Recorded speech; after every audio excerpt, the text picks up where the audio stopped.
Welcome back, everyone. Thank you for being here. I invite you to open up to the book of Jeremiah and Jeremiah chapter 17 in particular.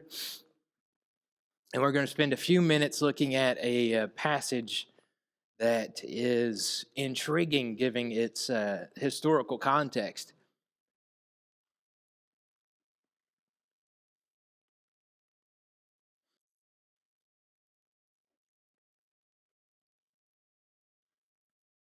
The setting, of course, in Jeremiah as he writes, we are looking down the barrel at captivity, if you remember.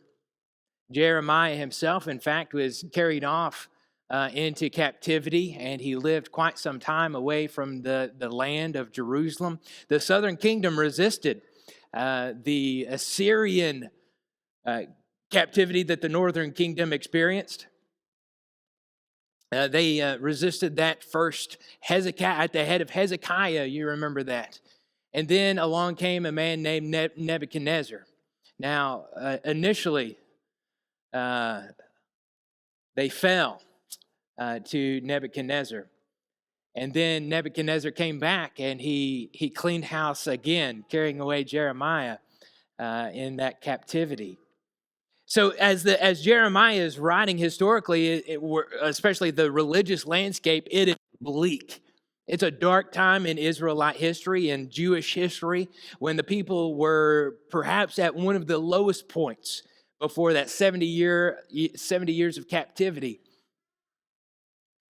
And from the top down, everybody, it seems like, was wicked.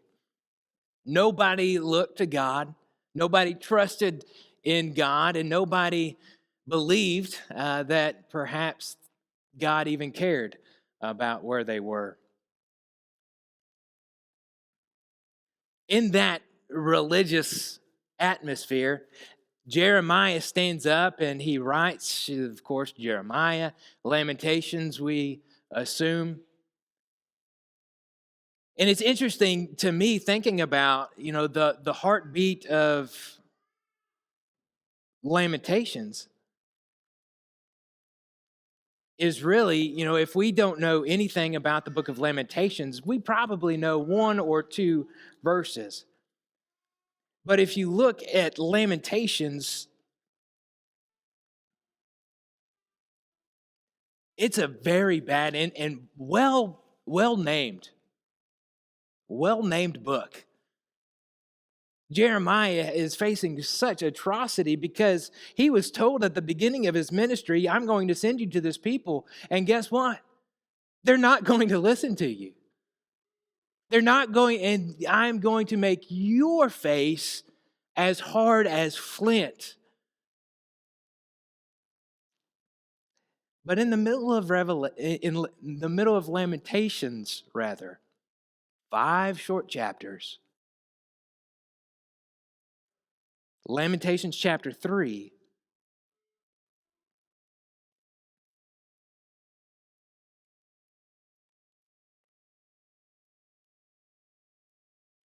I'm going to back up and look at verse 16. I think it speaks to the atmosphere in which we find Jeremiah chapter 17. It reads like this: He has made my teeth grind on gravel and made me cower in ashes. My soul is bereft of peace. I have forgotten what happiness is. So I say, my endurance has perished. So has my hope from the Lord. That's kind of the general feeling that we get as we enter the life of Jeremiah and the context in which he is writing. And he writes, remember my affliction and my wanderings, the wormwood and all the gall. My soul continually remembers it and is bowed down within me. Then, of course, what we remember from Lamentations, but this I call to mind, and therefore I have hope. In the middle of turmoil, in the middle of horrible life circumstances, I have hope. The steadfast love of the Lord never ceases. His mercies never come to an end. They are new every morning. Great is your faithfulness. It's in that same context where peace is left, bitterness, gall, wormwood, and life is absolutely miserable, especially as you look around and see all the starving people from the siege of Nebuchadnezzar. And you see this in Jeremiah chapter 17, beginning in verse 5 is where we're going to start. But it says this, "Thus says the Lord, cursed is man who trusts in man and makes flesh his strength, whose heart turns away from the Lord. He is like a shrub in the desert and shall not see any good come. He shall dwell in the parched places of the wilderness, in an uninhabited salt land. Blessed is the man who trusts in the Lord, who trust is the Lord, who is like a tree planted by the water and sends out its roots by the stream, and does not fear when the heat comes, for its leaves remain green, and is not anxious in the year of drought, for it does not cease to bear fruit." You can trust in a whole host of things. There is a lot of things in this life in which you can put your faith. In 2008, there were a lot of people that were really, really putting a lot of trust in the stock market and in real estate. And then 2009 rolls around, and suddenly we find ourselves bereft. You can put your, for instance, as the Proverbs says here in Proverbs chapter 11, you look at it in verse 28, you can put your trust in money and what happens to it. The one who trusts, as you can read it on the screen, the one who trusts in riches is going to fall. You know, riches are going to fade away. You can put your trust, and it's interesting, you can put your trust in riches here. You can put your trust in yourself. You can trust in yourself, in your own strength, and in your own power. In Luke chapter 11, I believe it is, Luke chapter 18, beginning in verse 9, Jesus tells a parable about two men, and specifically in that context, Jesus said, because they trusted in themselves. Now, the parable, we know it as the publican and the Pharisee and the tax collector, however you want to put it.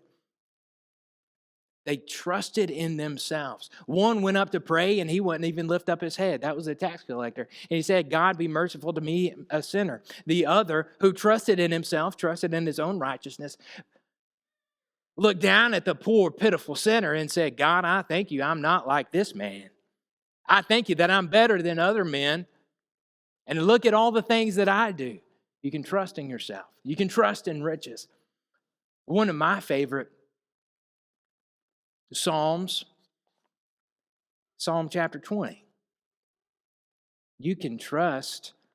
Here's a couple of things in which you can trust.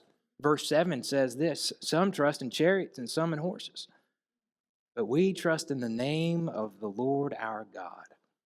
They," verse 8, "collapse and fall, but we rise and stand upright."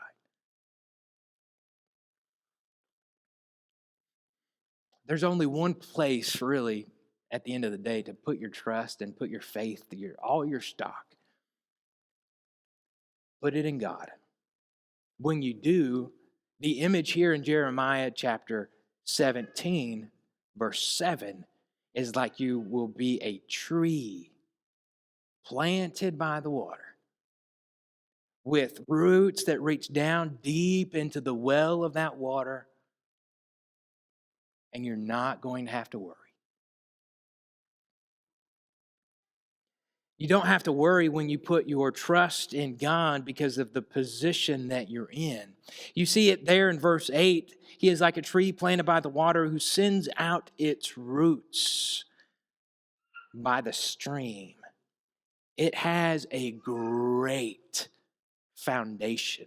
If you put your trust in God, right? Not in money, not in yourself, not in other men. You have a great position as you put your foundation in God. Your roots reach down deep into the ground. This is a wonderful foundation. In fact, I believe it's the only firm foundation that's going to stand. I think it's almost literal when we think about Matthew chapter 7. Jesus tells that story, you remember, on the Sermon on the Mount, that our kids love to sing about. Verse 24, verse 25, everyone then who hears these words of mine and does them will be like a wise man who built his house on a rock. Verse 25 says, and the rain fell and the floods came and the winds blew and beat on that house and it did not fall. Why? Why did it not fall? It was built on the rock.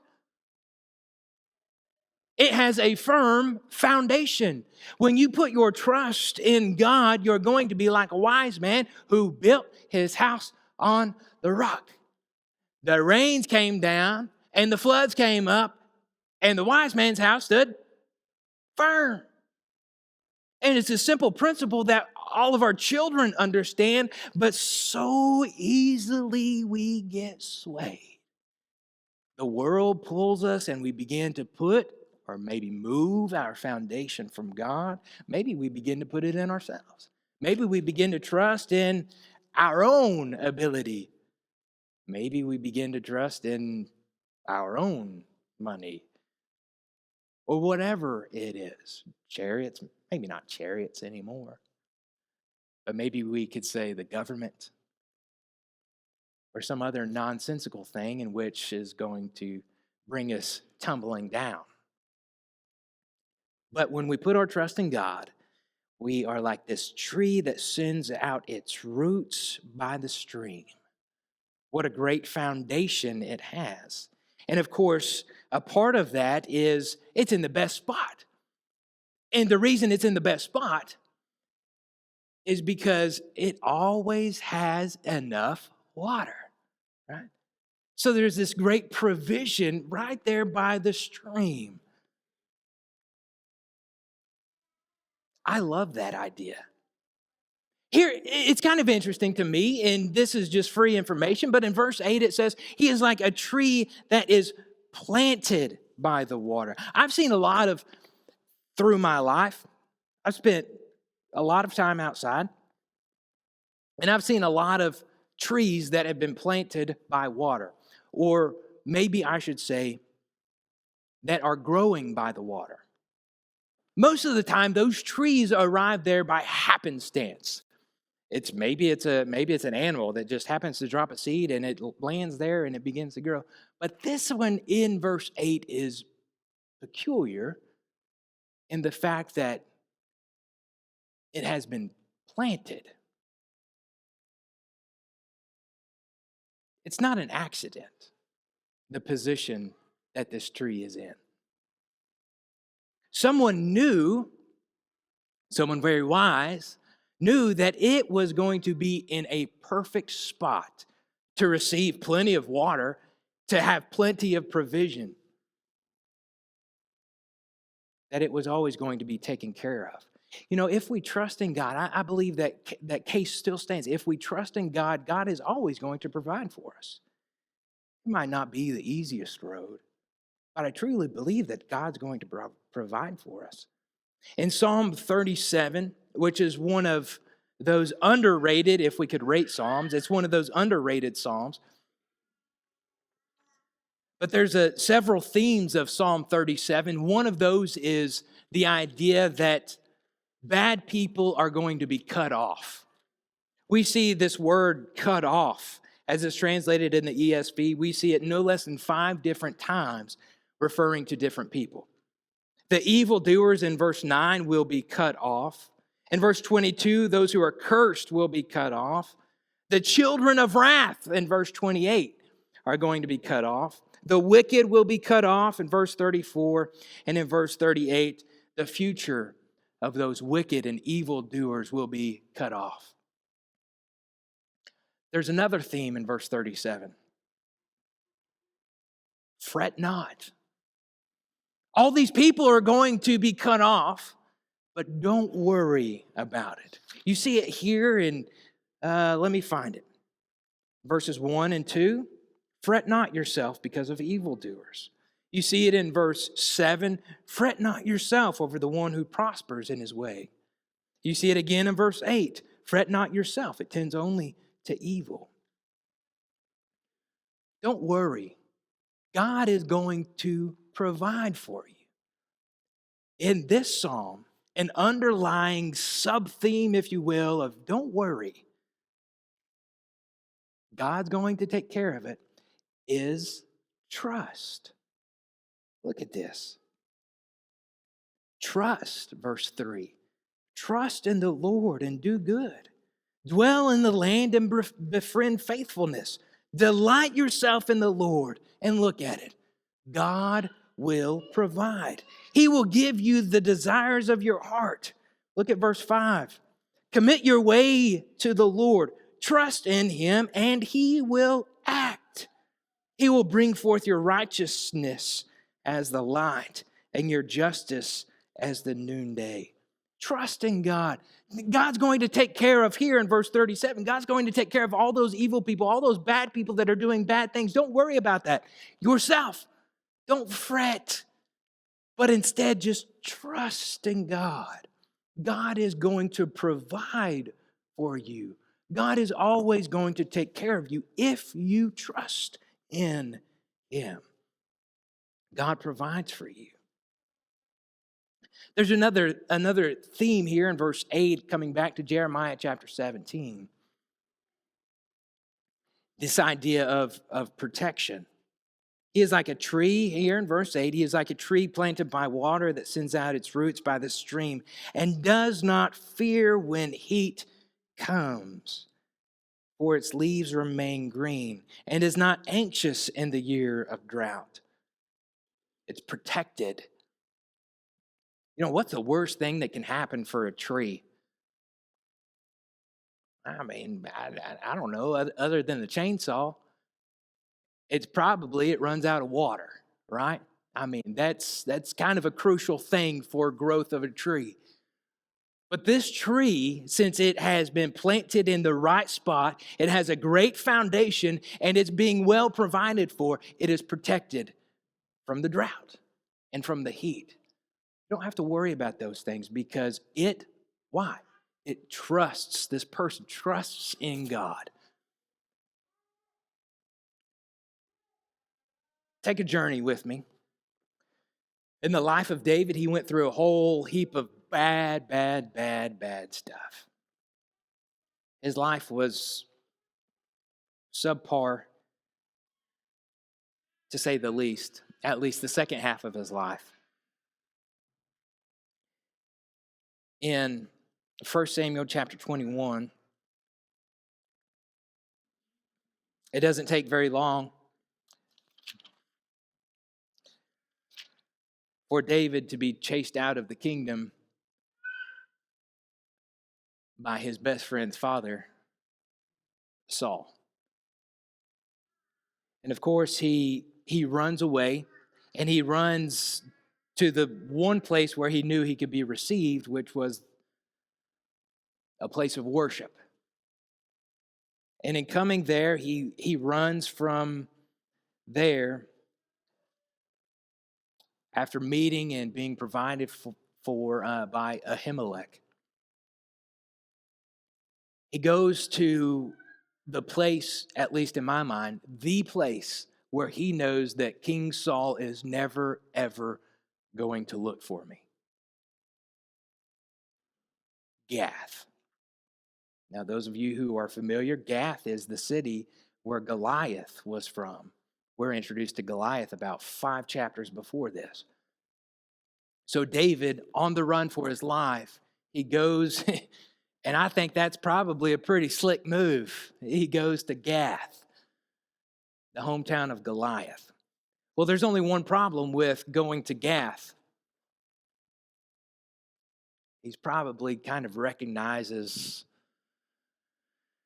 enemy number one, right? You know, if they had the post office, his picture would probably be posted up there. So in coming to Gath, he is, I guess what we might say, arrested, which is where we pick up here in 21 and verse 10. David arose and fled that day from Saul and went to Achish, the king of Gath. And the servants of Achish said to him, "Is not this David, the king of the land? Did they not sing to one another of him and dance? As Saul has struck down his thousands and David his 10,000s." Now remember, when did they start singing that? It was after David and Goliath event. And David took these words to heart and was much afraid of Achish, the king of Gath. So he changed his behavior before them and pretended to be insane in their hands and made marks on the doors of the gate and let his spit drool, run down his beard. Verse 14. Then Achish said to his servants, pay attention here. Behold, you see this man is mad. Why then have you brought him to me? David is obviously pretending to be insane, but it seems, based on verse 14, that they have brought him bound to the king. Say, hey, we've got him. He killed Goliath, right? This is the guy. Let's take care of this. At that moment, you've got to be asking yourself, what is David thinking? You know, here's this guy who, as a little child, trusted in God, who put all of his hope in God, who wrote some of the most wonderful Psalms. What is he thinking in this moment? Well, I'm glad you asked. Because we've got an explanation of what was going through his head. And it's in the form of Psalm 56. Now, I don't know if you pay attention to the historical headings that are over the Psalms as you begin reading those, but this one reads like this in Psalm 56, before you get to the text. To the choir master, according to the dove of far-off terebinths, a Michtam of David, when the Philistines seized him at Gath. He's in custody at Gath, standing before Achish. And he writes, be gracious to me, O God, for man tramples on me. All day long an attacker oppresses me. My enemies trample on me all day long. For many attack me proudly. When I am afraid, I put my trust in you, in God, whose word I praise. In God I trust. I shall not be afraid. What can flesh do to me? In God I trust. I shall not be afraid. What can flesh do to me?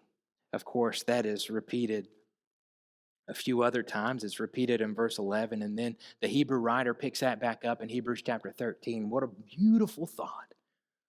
When you're facing your enemy, I will not be afraid. I cannot be afraid. Because I trust in God. That's what it says, isn't it? I put my trust in him. I shall not be afraid. You know, that sentiment is echoed with three men as they stand before Nebuchadnezzar. Again, contextually, that's who Jeremiah is writing under. They're standing before Nebuchadnezzar, and they refuse to bow down, fall down, and worship this idol that he set up, this 90-foot behemoth of a thing, and they refuse to worship it. And you remember, he got so mad, he got so hot, he ordered that fire to be heated 7 times hotter than usual. You remember. And in fact, it was so hot that the men, some of his best men who carried him, they burned up before they even got there. So these men, they fall stumbling into that fiery furnace. And you remember, something strange happened. Nebuchadnezzar looked in, and there was a question that he had. Didn't we send 3 people in there? And it looks like there's a fourth, and he looks a little bit different than the others. In fact, he kind of looks like the son of one of the gods. Nebuchadnezzar says this about how God protects those who trust in him. Blessed be the God of Shadrach, Meshach, and Abednego, who has sent his angel and delivered his servants who trusted in him, and set aside the king's command and yielded up their bodies rather than to serve and worship any god except their own. When we serve God, God protects us. You might be thrown into the fiery furnace.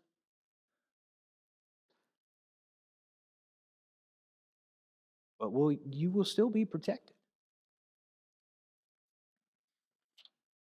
It wasn't too awfully long later, maybe a couple of decades or so, that there were three men in charge of the land.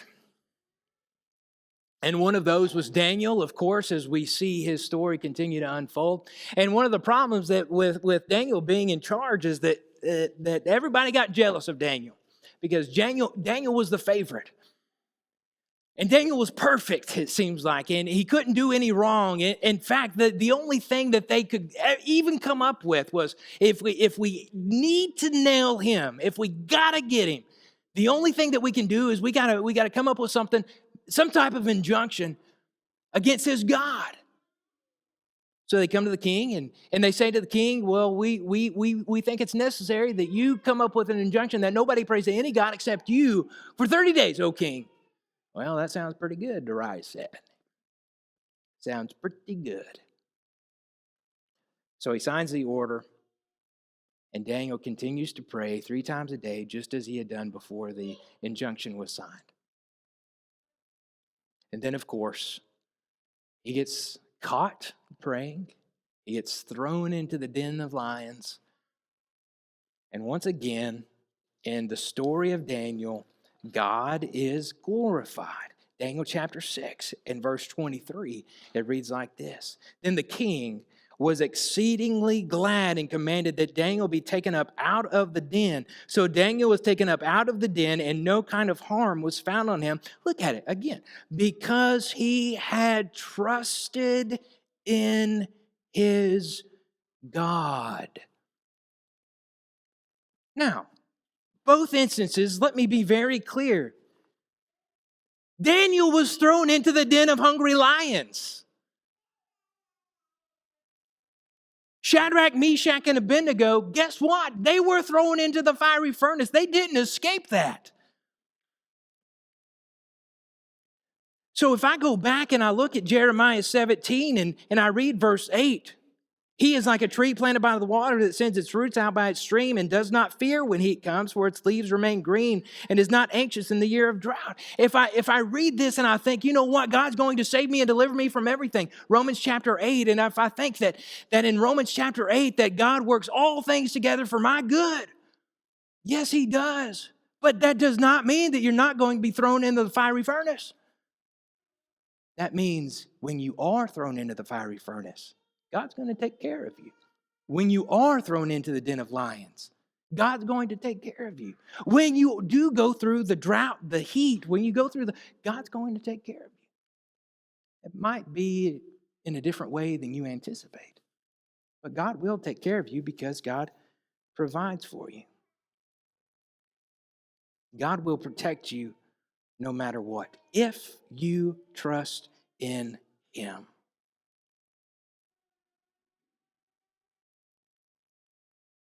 There's one more thought here in verse 8. We'll save that for another time. But when we put our trust in God, God protects us. He puts us in a position in our life where we have the ability to allow our roots, our foundation to sink deep, deep, deep, deep down. So that when the winds come, the storms of life come, we're not going anywhere. We may lose a few leaves, we may lose a few branches, but we're still firmly planted. He's going to provide for us in a way that nobody else in this world can. So the question that we circle back to is, who do you trust? Do you trust in riches? Do you trust in yourself? Or do you trust in God? There's only one person that can deliver you out of this life and into the next life if you put your trust in him.